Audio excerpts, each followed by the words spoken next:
नमस्कार, AB star news देख रहे हैं आप और उत्तराखंड की खबरों के खास बुलेटिन हमारी देवभूमि लेकर हाजिर हूं मैं आपके साथ सोहन सिंह। बुलेटिन में सबसे पहले बात करेंगे कांग्रेस की पदयात्रा की। दरअसल उत्तराखंड सरकार को घेरने के लिए कांग्रेस पार्टी अब मोर्चा खोलती हुई नजर आ रही है। कांग्रेस पार्टी प्रदेश में ज्वलंत मुद्दों को लेकर पदयात्रा निकालने का प्लान तैयार कर चुकी है, जिसको लेकर बीजेपी प्रदेश अध्यक्ष महेंद्र भट्ट ने कांग्रेस पार्टी पर निशाना साधा है। उन्होंने कहा कि पिछले 7 सालों में कांग्रेस पार्टी विभिन्न मुद्दों को लेकर पदयात्रा ही निकालती रही है, लेकिन जनता कुछ समझ नहीं पाई है। उनका कहना है कि राहुल गांधी अगर उत्तराखंड आते हैं तो उनका स्वागत है, उनको सबसे पहले चारधाम के दर्शन करने चाहिए। उन्होंने आह्वान किया कि कांग्रेस पार्टी के नेता सोनिया गांधी, राहुल गांधी, प्रियंका गांधी को उत्तराखंड के चारधाम के दर्शन के लिए आना चाहिए। फिलहाल जिस तरह से कांग्रेस पार्टी पदयात्रा को लेकर तैयारियां कर रही है, ऐसे में बीजेपी उस पदयात्रा को सियासी स्टंट करार देती हुई नजर आ रही है। कांग्रेस की बैठक जो मैं समाचार पत्रों में पढ़ा हूं, वो राहुल गांधी की यात्रा को लेकर थी और मैं शुरू से ही राहुल गांधी को निमंत्रण दे रहा हूं कि उत्तराखंड की चारधाम यात्रा पर जरूर आए, राजनीतिक विषयों को छोड़ते हुए आए, एक धार्मिक व्यक्ति बनकर आए और उनका उत्तराखंड में स्वागत होगा। अभी तक जब से मैं राजनीतिक जीवन में हूँ या जितना मैं समझ पाया हूँ, जब से मैंने होश लिया है, ना तो सोनिया गांधी, ना राहुल गांधी, ना प्रियंका गांधी उत्तराखंड के चारों धामों में कोई नहीं आया। कांग्रेस की बैठक जो राहुल गांधी को सुप्रीम कोर्ट से राहत मिलने के बाद उनकी लोकसभा सदस्यता बहाल होने के बाद कांग्रेस कार्यकर्ताओं में उत्साह देखने को मिल रहा है। कांग्रेस पार्टी के तमाम नेता और कार्यकर्ता जश्न मना रहे हैं। इसी कड़ी में कांग्रेसी कार्यकर्ताओं ने पूर्व ब्लॉक प्रमुख वीरेंद्र सिंह कंडारी की अगुवाई में नरेंद्र नगर स्थित धमांदा लॉज में बैठक की। राहुल गांधी की सदस्यता बहाल होने पर कांग्रेसियों ने माननीय सुप्रीम कोर्ट का आभार व्यक्त किया। इस दौरान कांग्रेसियों ने पार्टी और राहुल गांधी के समर्थन में जबरदस्त नारेबाजी की, एक दूसरे का मुंह मीठा कराते हुए मिठाइयां बांटी। वहीं नरेंद्र मोदी सरकार की तानाशाही रवैये के विरोध में भी जबरदस्त नारेबाजी की गई। कांग्रेसियों ने कहा कि राहुल गांधी के साथ केंद्र द्वारा रचा गया षड्यंत्र असफल होने के बाद कांग्रेस कई गुना उत्साह के साथ जनता के बीच काम करेगी। राहुल गांधी जी को जिस तरह से भारतीय जनता पार्टी की सरकार ने लोकसभा से निलंबित करने का काम किया और तानाशाही के चलते उन्होंने उनका घर भी लिया, लेकिन आज सुप्रीम कोर्ट ने, माननीय उच्चतम न्यायालय ने लोकतंत्र की रक्षा करते हुए, संविधान की रक्षा करते हुए राहुल गांधी जी की जो लोकसभा की सदस्यता थी उसको बरकरार रखा।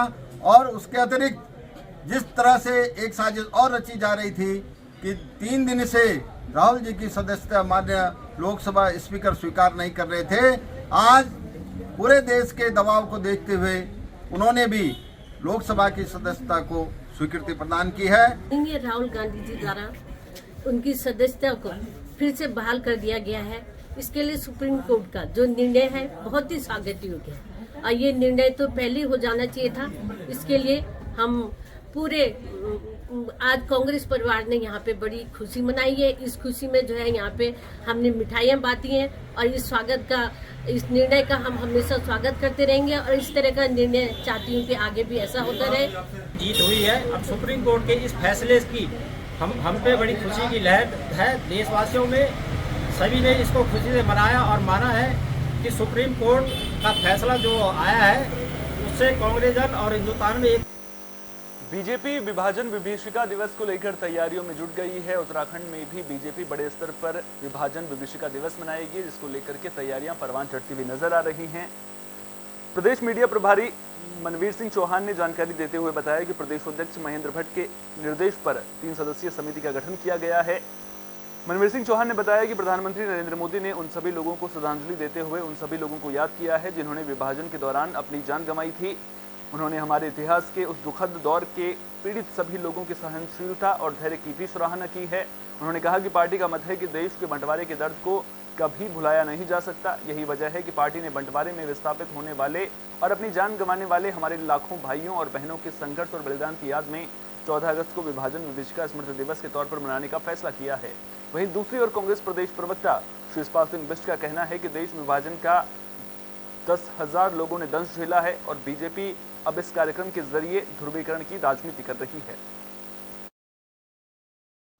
आदरणीय प्रधानमंत्री नरेंद्र भाई मोदी जी के नेतृत्व में जब से केंद्र में भारतीय जनता पार्टी की सरकार आई है और जब हमारे दुर्भाग्यपूर्ण हमारे देश का जब बंटवारा हुआ, उस बंटवारे के बाद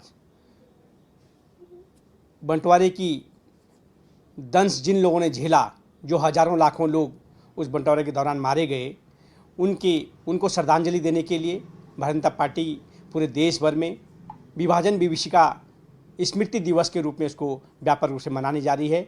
इसके तहत हमारे प्रदेश में 3 सदस्यीय एक टीम बनाई गई है, अपने प्रदेश महामंत्री राजेंद्र बिष्ट जी के नेतृत्व में, संयोजकत्व में, और इसी प्रकार से जिले और मंडल स्तर पर भी 3 सदस्य समिति का गठन किया जाएगा।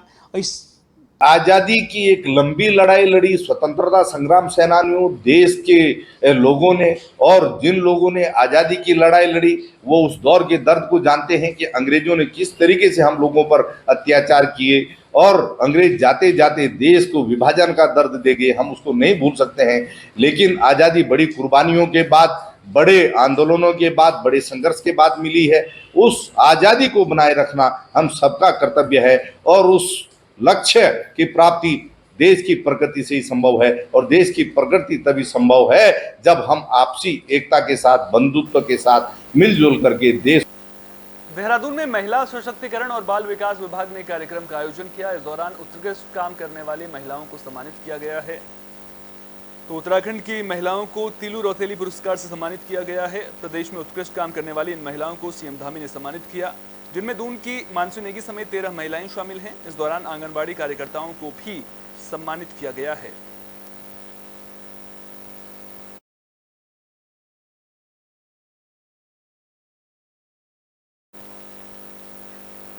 उत्तराखंड की सबसे पुरानी नगरपालिका में शुमार अल्मोड़ा पालिका परिषद बजट के अभाव से जूझ रही है। दरअसल बजट न होने की वजह से 13 वार्डों में निर्माण कार्य पर ब्रेक लग गया है, और यही नहीं, बरसात के इस सीजन में आपदा क्षेत्रों में कार्य न होने की वजह से लोगों को परेशानी का सामना करना पड़ रहा है, जिसके चलते शहर के लोग परेशान हैं। पालिका अध्यक्ष का कहना है कि पालिका की आय सिर्फ 3 करोड़ सालाना है, जबकि पालिका को प्रतिवर्ष 2.5 करोड़ का घाटा चल रहा है। वहीं सरकार से कई बार गुहार लगाने के बावजूद भी अभी तक 15वें वित्त का बजट नहीं मिल पाया है। राज्य वित्त आयोग की धनराशि पालिका को मिलती है, वो हमारी कर्मचारियों के वेतन और पेंशन के लिए ही पूरी नहीं होती है। लगभग 2.5 करोड़ रुपए का प्रतिवर्ष का घाटा हमको होता है। पालिका की आय लगभग 3 करोड़ प्रतिवर्ष के है, लेकिन घाटे की प्रतिपूर्ति नहीं हो पाती है, और कर्मचारियों को नियमित वेतन भुगतान में समस्याओं का सामना करना पड़ता है। और इस बीच तो और भी गजब हो रहा है कि पालिका को 15वें वित्त की धनराशि जो पिछले वित्तीय वर्ष में हमें मिल जानी चाहिए थी, उसकी 2 किस्तें हमारी। देहरादून में आड़त बाजार को शिफ्ट करने की कवायद तेज होती हुई नजर आ रही है। डीएम ने अधिकारियों के साथ बैठक की है, जरूरी दिशा निर्देश भी दिए हैं। तो डीएम ने एमडीडीए और लोक निर्माण विभाग के अधिकारियों को निर्देश दिए हैं कि 1 महीने के भीतर डीपीआर तैयार करके काम शुरू करें। साथ ही तहसील से सहारनपुर चौक तक सड़क चौड़ीकरण कार्यों की मानक के अनुरूप डीपीआर तैयार करने के भी निर्देश दिए गए हैं। आ रही है, आज वो सबमिट करेंगे टाइमलाइन। पीडब्ल्यूडी का सेपरेटली एक डीपीआर कंसल्टेंसी में किया गई है हम लोग, और अब वो डीपीआर बनाएंगे और अकॉर्डिंगली फिर जो अप्रूवल होगा वो होगा उसका। इसके अलावा जो एमडीडीए का कार्य है, उनके द्वारा लेआउट तैयार कर लिया गया है और फाइनल स्टेज पे है, और जैसे ही वो आता है उसके बाद आगे की बात। मैम मेरी टाइमलाइन आ रही है, आज वो सबमिट करेंगे टाइमलाइन। पीडब्ल्यूडी का सेपरेटली एक डीपीआर कंसल्टेंसी में किया गई है हम लोग, और अब वो डीपीआर बनाएंगे और अकॉर्डिंगली फिर जो अप्रूवल होगा वो होगा उसका। इसके अलावा जो एमडीडीए का कार्य है, उनके द्वारा लेआउट तैयार कर लिया गया है और फाइनल स्टेज पे है, और जैसे ही वो आता है उसके बाद आगे की। उत्तराखंड की धामी सरकार पुराने कर्मचारियों को पुरानी पेंशन बहाली की सौगात देती हुई नजर आ रही है, जिसका फायदा हजारों कर्मचारियों को पहुंचेगा। जिसको लेकर कर्मचारी संगठन सरकार का धन्यवाद अदा कर रहे हैं। दरअसल उत्तराखंड की धामी सरकार उन कर्मचारियों को पुरानी पेंशन बहाली की सौगात देने जा रही है जिनकी भर्ती की प्रक्रिया पुरानी पेंशन योजना के दौरान हुई थी, लेकिन 1 अक्टूबर 2004 के बाद तत्कालीन प्रदेश सरकार के द्वारा उत्तराखंड में कर्मचारियों को पुरानी पेंशन स्कीम को बंद किया गया था, जिससे वो कर्मचारी भी प्रभावित हो गए थे जिनकी भर्ती प्रक्रिया 1 अक्टूबर 2004 से पहले शुरू हो गई थी और उनकी ज्वाइनिंग पुरानी पेंशन स्कीम बंद होने के बाद हुई। जिन कर्मचारियों को इसका फायदा मिलना है वो कर्मचारी लंबे वक्त से प्रदेश सरकार से पुरानी पेंशन बहाली की मांग करते आ रहे हैं। बताया जा रहा है कि प्रदेश में 7,000 से ज्यादा कर्मचारियों को इसका लाभ मिलना है। कर्मचारियों की इसी मांग को लेकर धामी सरकार के द्वारा मुख्य सचिव की अध्यक्षता में एक कमेटी बनाई गई थी, जिसको लेकर बताया जा रहा है कि जल्द ही अब कमेटी की सिफारिश पर मामला कैबिनेट बैठक में आने जा रहा है। कैबिनेट बैठक में मामला आते ही प्रदेश सरकार करीब 7,000 कर्मचारियों को पुरानी पेंशन बहाली के फैसले पर मुहर लगा देगी। देखिए, ये विषय जो है समय समय पर कर्मचारियों द्वारा और संघों द्वारा भी उपस्थित किया गया था। सामान्यतः हम लोग भारत सरकार के साथ एक पैरिटी बना के चलते हैं और उस अनुसार वेतन हो या भत्ते हो या फिर पेंशन हो, इस संबंध में निर्णय किए जाते हैं। ये ऐसी एक स्थिति बनी हुई थी कि कुछ एक व्यक्तियों द्वारा 2005 के उपरांत सर्विस में ज्वाइन करा, लेकिन उन्होंने जब एग्ज़ाम दी थी और उस समय वो पुरानी पेंशन लागू थी, तो एक तरीके से ऑनरेबल कोर्ट्स में इस तरह का रिप्रेजेंटेशन हुआ और भारत सरकार ने इस तरह का निश्चित रूप से इस सरकार का स्वागत योग्य कदम है और हम उसका धन्यवाद भी ज्ञापित करते हैं कि जल्दी से इसे लागू करें। और केवल उनको ही नहीं, हमारा तो मानना है कि प्रदेश में जितने भी शिक्षक और कार्मिक हैं सभी को पुरानी पेंशन का लाभ मिलना चाहिए, तभी उनका भविष्य सुरक्षित है। और मैं व्यक्तिगत तौर पर तो मेरा मानना है कि हम इसके लिए एक बड़ा प्रदेश स्तर पर कुछ दिन पश्चात एक अलग से शिक्षक मैंने एक संयोजक मंडली बनाएंगे। जो उधम सिंह नगर पुलिस को बड़ी कामयाबी मिली है। पति की हत्या के आरोप में महिला और उसके प्रेमी को गिरफ्तार कर लिया गया है। जानकारी के मुताबिक केशोवाला में रहने वाली एक महिला ने अपने चचेरे भाई के साथ प्रेम प्रसंग के चलते अपने पति को खाने में नींद की गोली खिलाई थी और उसकी गला दबाकर हत्या कर दी थी। वरिष्ठ पुलिस अधीक्षक डॉक्टर मंजुनाथ पीसी ने घटना का खुलासा करते हुए बताया कि महिला का अपने चचेरे भाई के साथ पिछले 8 महीने से प्रेम प्रसंग चल रहा था। उसका पति विदेश में रहता था। खुलासे में महिला ने कबूला कि वो अपने चचेरे भाई के साथ पिछले 8 महीनों से प्रेम प्रसंग में थी और शारीरिक संबंध भी बना चुकी थी। जब उसका पति दुबई से वापस आया और उसने बताया कि अब वो दुबई ना जाकर दुकान खोलकर अपना परिवार चलाएगा, महिला को ये बात गंवारा नहीं हुई और उसने प्रेमी के साथ मिलकर पति की हत्या कर दी। तहीरा भाई भी लगता है, तहीरा भाई है, उसका नाम है दानिश अली। तो रुबीना और दानिश के बीच में एक कंस्पिरेसी बन जाती है। कहानी ये होता है कि ये लड़का हमेशा दुबई और सऊदी में रहता था, काम करता था और सारा पैसा लड़की के अकाउंट में डालता था, बीवी के अकाउंट में। यहाँ पे बीवी का जो है इसके साथ चलता था। अभी हाल ही में पिछले महीने ही आया वापस और उसने ये बात बोल दिया पत्नी को कि अब से मैं फॉरेन नहीं जाऊंगा, मैं यहीं रहूंगा। क्योंकि कई सालों फॉरेन काम करके आया, यहाँ पे पहले घर लिया, पहले मकान लिया, फिर घर बनाया, अच्छा घर बनाया, फिर एक फार्मेसी का। उत्तरकाशी में हरदूदा मेले की धूम देखने को मिल रही है। आपको बता दें कि ये मेला 2 दिनों तक चलेगा। इस दौरान मंदिरों को फूलों से सजाया गया है, साथ ही साथ लोग मेले का लुत्फ उठाते हुए भी नजर आ रहे हैं। तो उत्तरकाशी के उपला टकनौर क्षेत्र में 2 दिवसीय मेला हरदूदा मनाया जा रहा है। मां गंगे के शीतकालीन प्रवास मुखवा मुखीमठ में और धराली मंदिर प्रांगण को फूलों से सजाया गया है। बताया जाता है कि जो फूल सोमेश्वर देवता को चढ़ाया जाता है, उस फूल के लिए देवता गांव के स्थानीय लोगों को चुनता है। उस फूल के लिए हिमालय की ऊंची चट्टानों से लाया जाता है।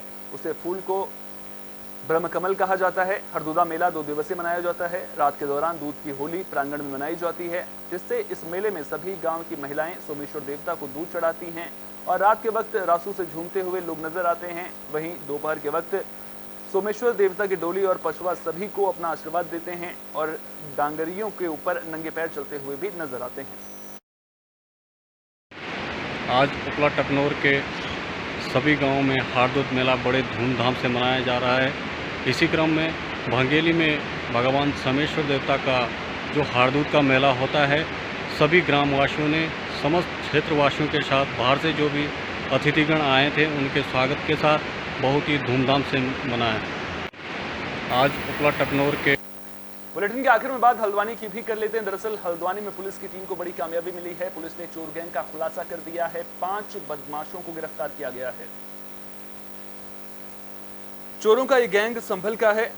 आपको बता दें कि जिन 5 सदस्यों को गिरफ्तार किया गया है उनके कब्जे से करीब 8 लाख रुपए का माल भी बरामद किया गया है। एसएसपी पंकज भट्ट ने बताया कि गिरोह ने पिछले महीने टीपी नगर में चोरी और नकबजनी की घटनाओं को अंजाम दिया था। चोरों की तलाशी के दौरान सीसीटीवी कैमरों को चेक किया गया था। बीते दिन मुखबिर की सूचना पर पुलिस ने गैलेक्सी फार्म के सामने हरिपुर जमन सिंह गांव की ओर जंगल में टांडा रेलवे की ओर मार्ग पर 5 संदिग्ध लोगों को हिरासत में लिया। जब उनकी तलाशी ली गई तो घरों से चुराया हुआ लाखों का सामान बरामद हुआ है।